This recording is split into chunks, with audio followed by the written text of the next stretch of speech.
Hello, so we should be live. So welcome to today's video.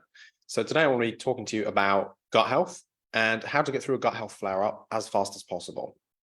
So this is kind of inspired by my recent gut health flare-up. So there we go. As always, I'm teaching through my own experience. So this is something that as a practitioner is kind of a hard thing to face because I'm also a mortal human like all the rest of us. And one of the things, one of the ego things that develops as a practitioner is you want to always be like in your best health because you want to always be able to be like a shining example of how to be healthy. And I find that's actually not helpful. It's a lot of pressure to put on yourself, and it doesn't actually help anyway because everybody else is nobody has perfect health. So I think that this is a really important part of my work, both as a practitioner and as somebody that's healing myself, is really sharing with you what healing actually looks like. So yes, I had a gut health flare up and it wasn't pretty and it was quite uncomfortable and I didn't really like it and I was really struggling for a couple of days. But I want to share it with you so that hopefully I can share some insights with you to help you get through any gut health flare-ups that you might be going through. And maybe you'll just get some takeaways. Maybe you'll take away some lessons. So I'll be able to turn this tragic sequence of events that I had to live through into a learning experience for all of us. So today we're going to be talking about how to get through a gut health flare-up, and I want to make it quick. How can we do this in as short a time as possible? And I actually have a little presentation for you today as well. So I'm just going to switch over to sharing my screen. I'm going to share with you my little presentation. It's super basic, but still it paints the picture. It gives you what you need to see. How to get through a gut health flare-up fast. First, acceptance.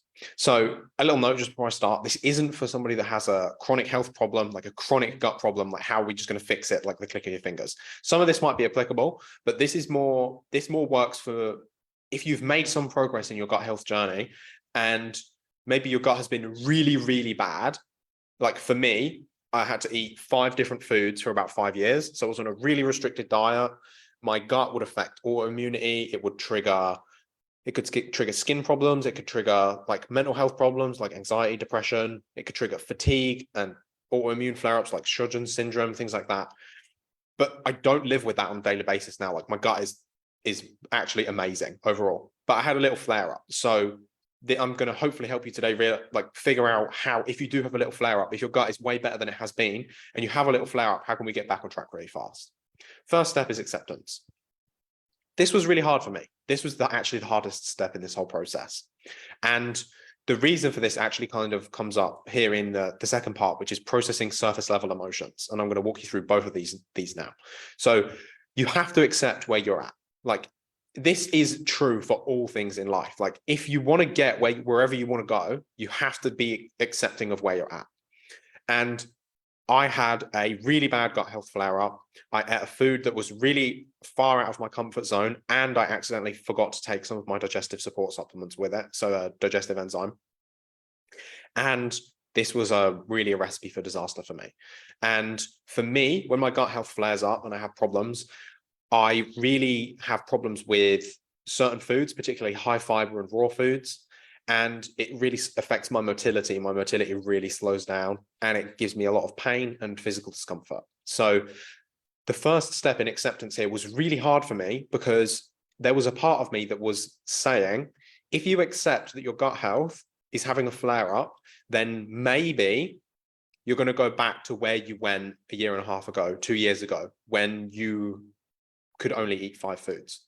So a part of me was in resistance to accepting where I was at because I didn't want to go back there.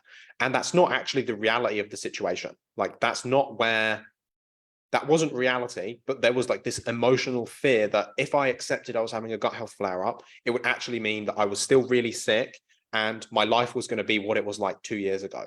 And that wasn't true, but I had to still work through that initial surface level emotion of resistance that was stopping me from being able to accept the situation. So as soon as I accepted it, I was like, okay, I am in a gut health flare up right now. What can I do about it? And it moved me on to step 3. So this was retreat to my safety zone. So for me, and this is going to look different for everybody, and now I want to try and make this a little bit more applicable for everyone. So I'm sure that if you have been through a gut health journey, you know what your safety zone is. You know what your food triggers are, what your food sensitivities are. For you, it might be like gluten, it might be dairy, it might be fiber, it might be histamine foods, it could be FODMAPs, it could be anything. Whatever it is, you know where you're likely to have this weakness, this predisposition. Just avoid this temporarily. So for me, the biggest thing is fiber and raw fibers and the FODMAPs as well. So I don't have any problems with dairy. I don't have any problems with gluten, with grains, with starch, with any of that. As long as it's well cooked, I'm fine. So for me, retreating to my safety zone looked like I stopped all of my nuts and seeds that I was having. So I've been having like some chia seeds, Brazil nuts, macadamia nuts. They're really hard for my gut, especially when it's in a flare up. So I just cut all of those out. I stopped having salads, and even fruit that was ripe was too much for my gut at that time. So I basically just cut all raw things out. I was still doing like fruit juice. Fruit juice was fine for me because it doesn't really have any fiber in it. So that was fine. For me, it's really the fiber that's abrasive. So I just cut all of that out. And I was basically trying to just remove the things that I know are harder for me to digest. Whatever that is for you, you know, for some people that's fat, for some people that's starch, for some people it's histamine, like whatever that looks like for you, you know what is harder for your gut to digest. Just cut it out temporarily. It's not going out forever. You're not removing it, and it's not that you're never going to be able to eat that food again. You just have to accept that where you're at means right now your stomach can't digest those foods as well as it normally can. And the kindest, gentlest, most loving thing you can do, which is what is actually going to help you heal, is just take them out temporarily. They're not gone forever. They're not gone forever. This is temporary. Step 4 is work deeper emotional issues. So at this point, you need to take a look at the non-physical aspects of what could be contributing to your gut health flare-up. Because yeah, I did this physical stuff, right?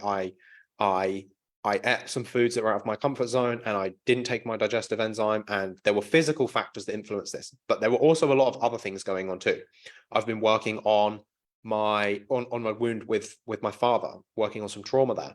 And for me, I know that there's a crossover between the father and the archetype of the father and fiber. And if you think about like dairy and milk being more connected to the mum, and then starch and fiber being connected to the masculine, and fiber basically just being an indigestible form of starch, you could kind of find a metaphysical connection here between fiber being connected to the indigestible aspects of my experience of masculine energy up until this point in my life. And I've been working through a lot of trauma with that connected to my dad at this time. So I realized, okay, this physical thing that's happening right now is not a coincidence. There's also this metaphysical theme that's tied in with what's happening here. So it's like, okay, you're kind of on the right track. You're working through these issues. This is a good sign. Keep working through these. I also had a lot of work stress going on, a lot of uncertainty, and it was like, okay, these are all actually contributing factors. So it made me realize, okay, I'm overworking, I'm overextended. This is too much for me. So I basically rescheduled some calls around, moved some stuff about, created a little bit more space for me. So this is part of the safety zone, you know. This is like retreat to the safety zone means physically retreat to the safety zone, you know, remove things that you know are a little bit harder for you. But then when you move into the working of the deeper emotional issues, you have to realize, where are you overextended? Where are you experiencing a bit more stress than you normally do right now? Are you over delivering? Are you overperforming? Have you overextended yourself? And if so, and you realize that, bring yourself back. And again, put yourself in an emotional safety zone as well. So I did that. Then I moved into step 5, add digestive and food supports where necessary. So this could look like, if you don't regularly take a digestive enzyme, maybe consider taking one. If you know that you are struggling with, say, for example, like me, fibers, it doesn't mean just jump back into eating like raw nuts and seeds. It's like, okay, add some vegetables that are really well cooked, and then cook them a little bit less, and then maybe add some soft fruit, and then maybe add like a smoothie or something like that where it's blended up. So we're working through these tiers of digestibility with the food, and we're working on increasing them gently and supporting your body through this gentle adjustment process. So for me, this food support looked like, I'm currently working on using a new probiotic. I'm probably going to do a video about that soon, but it comes in a capsule.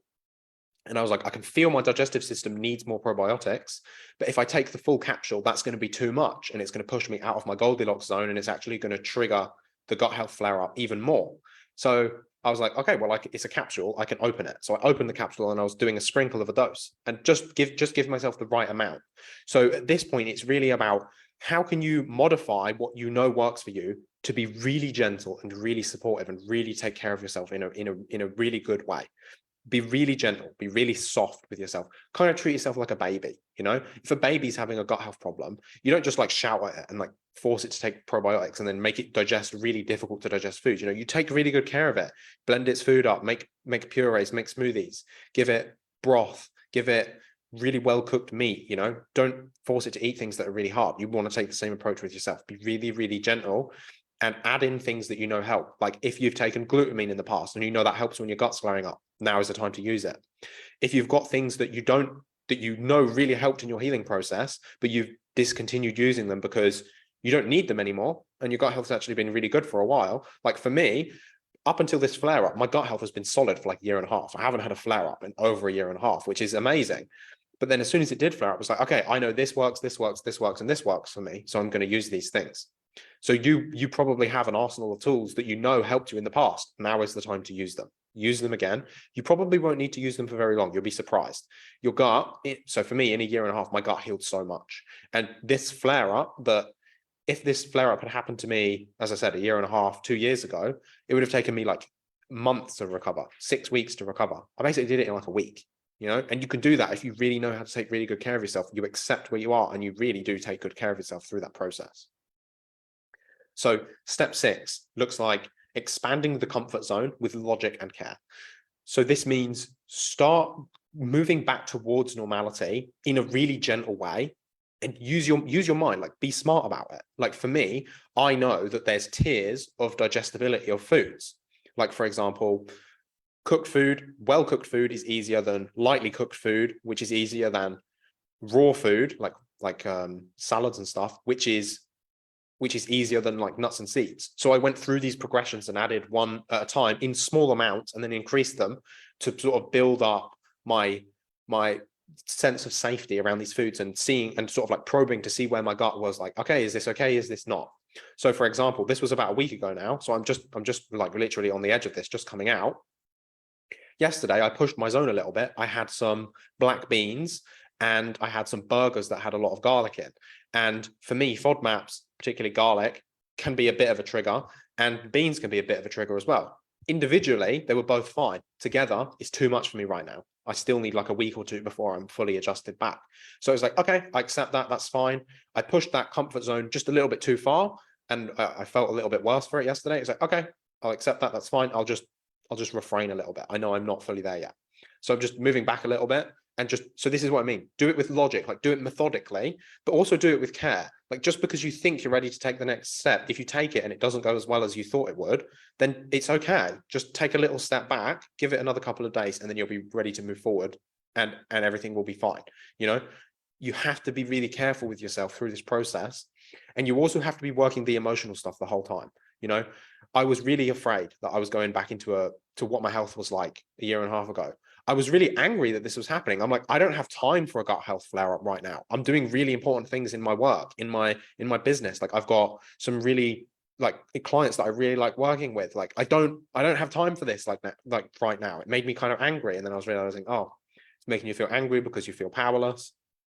Work through this. I'm like, actually, I'm not powerless. I have a lot of power. I just need to reframe my priorities. I need to change the structure of everything that I'm doing.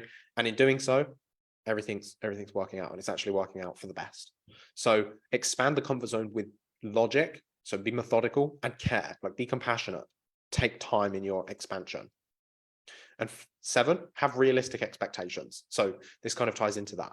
Realistic expectations go both ways.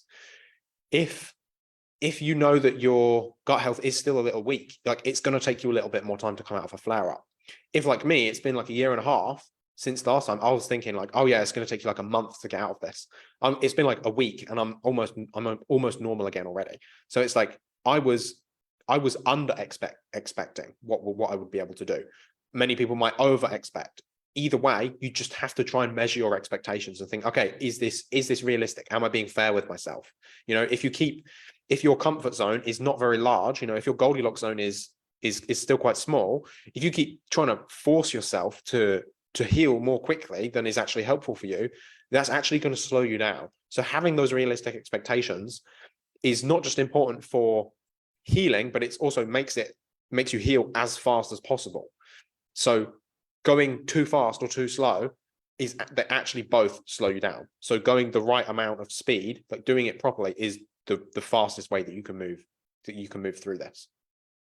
And finally, get back to normal. So this is a flare up. This isn't the rest of your life. This is going to end eventually, and it's going to end probably very soon. So don't get too tied up in thinking like this is your new normal. It's not. It's going to have its own natural life cycle. You're going to get through it, and try and learn what you can along the way and see it as an opportunity. And I know it doesn't feel like that. I know it's really annoying sometimes. I know it feels like the world is falling down and everything's going wrong, but it's actually happening for you. There's a lot of insight to be gained. There's a lot you can learn about yourself. There's a lot you can learn through this process. You just have to be gentle with yourself. You just have to take care of yourself. And if you can see it as that, even in itself, it takes a lot of the sting out of it. If you have a gut health flare up and you're seeing it as, okay, this is an opportunity for me to take better care of myself. This is an opportunity for me to slow down and for me to take a step back, and for me to recalibrate, and for me to learn how to love myself and take care of myself on a deeper level, then like you've completely changed the frame of the situation. Instead of this powerless, why is this happening to me?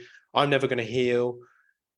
It's actually now for you in your best interests. And I guarantee if you can genuinely align your emotions and your mindset to seeing it through that perspective, you will get through that flare up so fast, and it will actually help you with moving through the rest of your healing process in an even more powerful and swifter way. So it's actually happening for you. There's a lot to be gained from it if you can change your mindset to see it in that way. But don't just like bullshit yourself with toxic positivity saying like, oh yeah, like this is great, I'm having a flare up. Like if you're angry about it, get fucking angry. Be angry about it. That's okay. But move through those emotions. Like don't stay attached to it. You'll get to a point where you're like, yeah, okay, I accept it. It's fine. Okay, this is an opportunity for me to take care of myself. I'm going to do that now. And you'll learn and you'll grow and you'll get through it eventually. And if you get stuck, ask for some help. You know, I'm in a place now where, yeah, I don't need to ask for help with my gut health when it flares up, but I'm working with like 6 or 7 different professionals. I literally have like I literally have a meeting almost every single day for my own personal health and self-development. So if you do need a little bit of help or support, find somebody to help you. And if that person's me, then I'd be more than happy to do that. So I hope this has been really helpful for you. If you do have a more like chronic, long-standing gut health problem, I would be really, really happy to help you with that. As I said, I've completely done this by myself. Like I've done this in my own health, and I also help other people do this as well now. So if you do need a little bit of help, just boost your gut health up a little bit, I would be more than happy to do that with you. My first call is a root cause consultation. My whole approach is root cause focused. So it's, why do you have the symptoms that you currently have? How are these symptoms intelligent? What can we do to take care of these symptoms so that we can actually move your body back in alignment with healing? And what I find really amazing about this process, why I love doing one-to-one coaching so much, is oftentimes the symptoms that we're experiencing are literally just cries for help of your body saying, I'm out of alignment with healing. I need a bit of help to move back into alignment. As soon as you provide it that alignment, whether that's like a supplement, a dietary change, a mindset shift, whatever it is, however your body is crying for that alignment, as soon as you move it back in, the symptom just goes away like that. Like in my one-to-one coaching, on average, we have a 60 to 80% symptom improvement in 12 weeks. It's incredible, you know, and it's on repeat. It's over and over and over and over again. Because when you understand that your body is intelligent, it knows how to heal itself. If you just create the right environment and give it the help and support that it's asking for, it just facilitates this kind of healing transformation by itself. So if you need any help with that, I'd be more than happy to provide it, to offer that to you. Just leave me a little comment, reach out, send me a message, shoot me an email, support@williamdickinson.co.uk. Hope you find it really helpful. It was a really tough time for me to go through, but I'm on the end of it now, and I've learned so much through it. It was such a growth experience for me, and it can be a growth experience for you too as well. So I hope you found it helpful. If you have any questions, do let me know. And if you want to reach out for a chat, for a call, whatever, if you just want to say hello, I'm just a human, you know, come and have a chat with me. I'd love to do that. And I'll see you in the next video. See you. Bye.